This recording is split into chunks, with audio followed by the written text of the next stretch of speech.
Bé, avui ens trobem al vedat de Casa d'Enclà, que és un dels 4 vedats que hi ha aquí a Andorra. Hi ha el vedat de Casa d'Enclà, de Xitxerella, de Rassol i Sorteny,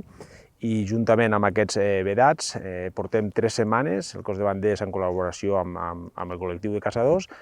recomptant tota la cabana d'isards de tot el territori d'Andorra, amb un total de 74 recorreguts, més aquests punts fixes que tenim dintre dels vedats. En aquests circuits cadascú té una responsabilitat de comptar, o de recomptar els isards que estan veient en aquesta zona, i això ho fem de manera digital.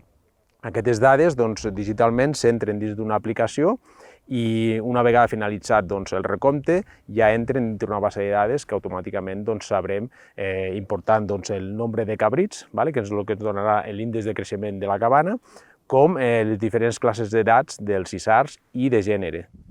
El dron per a aquests recomptes no s'utilitzen, sobretot perquè el dron l'isard l'interpreta com un depredador, com podria ser una daurada, i el que fem és destorbar aquesta espècie, i és per aquest motiu que el dron per a aquestes coses concretes no s'utilitzen.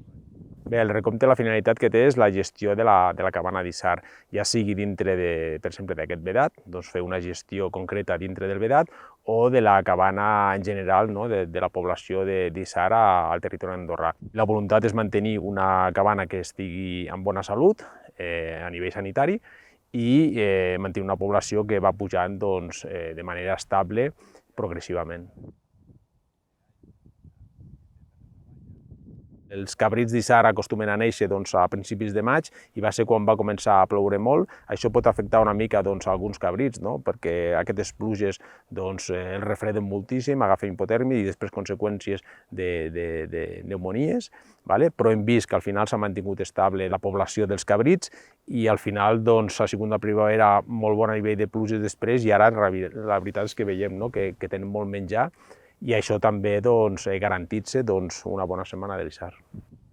Aquest any, com a novetat, el que fem és, juntament amb l'obertura de la caça de l'isard, s'obre també la caça d'altres espècies que estan en pla de caça, com pot ser el cabirol i el mufló. Això el que es pretén és que, ja que el caçador està a la muntanya i està en acció de caça, ja que tenen les anelles, que puguin